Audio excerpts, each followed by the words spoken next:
ایک ہے کسی کو پکارنا، کسی سے مدد چاہنا، کسی سے کسی کام کے اندر جو ہے کوئی امداد کی خواہش کرنا،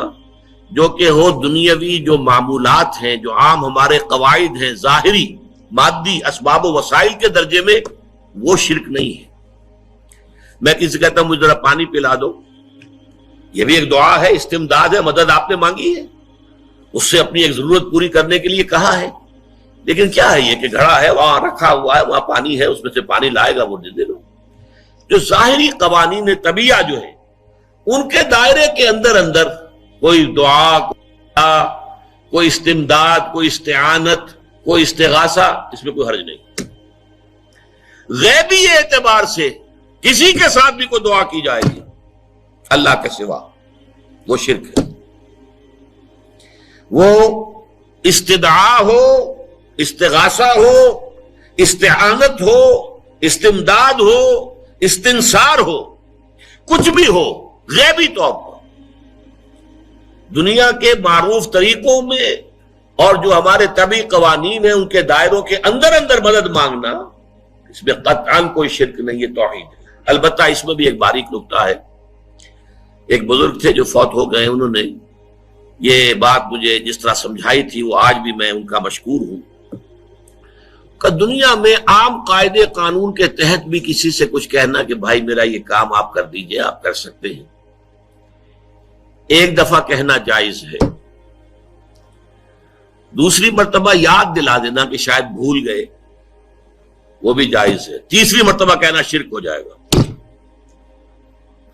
تم نے یہ سمجھا ہے کہ تمہارا کام یہی کر سکتا ہے، کام کرنے والا تو اللہ ہے۔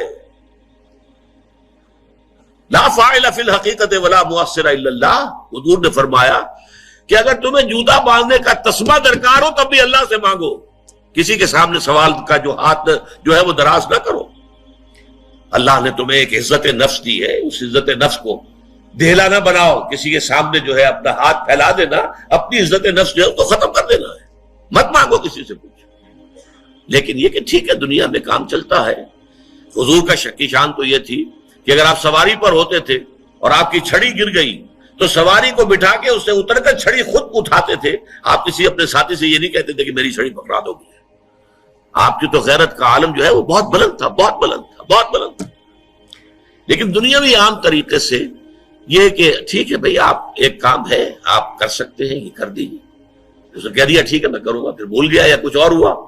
دوسری مرتبہ یاد دہانی کرا دی، تیسری مرتبہ جو ہے انہوں نے کہا کہ پھر اس میں شرک کی بو آنے لگتی ہے کہ معلوم ہوتا ہے کہ آپ نے سمجھا ہے کہ اسی کو اختیار حاصل ہے، یہی مقتدر ہے، اسی کو آپ کا کام کرنے کا جو ہے وہ پوری قوت اور قدرت حاصل ہے، اور یہ چیز جو ہے یہ شرک کی بو اس میں سے آنی شروع ہو جاتی ہے۔ لیکن یہ ہے معاملہ سارا جو اسباب عادیہ کے تحت، اس سے ماورا آپ کسی کو نہیں پکار سکتے۔ دیکھیے سب سے بات نکتے کی بتا دوں آپ کو، فرشتے کو تو ہم مانتے ہیں نا، حضرت شیخ عبد القادر جیلانی رحمۃ اللہ علیہ کی روح ہے یا نہیں ہے، سنتی ہے نہیں ہے، حاضر ہے کہ نہیں ہے، ناظر ہے کہ نہیں ہے، 100 اختلاف ہو جائیں گے، اختلافات کی تو گنجائش ہے نا۔ فرشتہ ہے یا نہیں ہے، وہ تو فرشتہ تو ہے، آپ کے دونوں کندھوں پہ بیٹھا ہوا ہے، کرامن کاتبین ہے کہ نہیں ہے، یرسل علیکم حفظہ، آپ کے جو باڈی گارڈ اللہ فرشتہ نہیں بھیجتا، لیکن آپ فرشتے سے بھی نہیں کہہ سکتے کہ میرا یہ کام کرو۔ فرشتے کے وجود پہ تو کوئی شک نہیں ہے، یا جبرائیل میرا یہ کام کرو، قطعاً نہیں، غلط، شرک۔ لا تدعو مع اللہ احدا، اللہ کے سوا پکارنا کسی کو نہیں ہے، دعا کسی سے نہیں ہے، استغاثہ کسی کا نہیں ہے، استعانت کسی سے نہیں ہے، استمداد کسی سے نہیں ہے، استنصار کسی سے نہیں ہے سوائے اللہ۔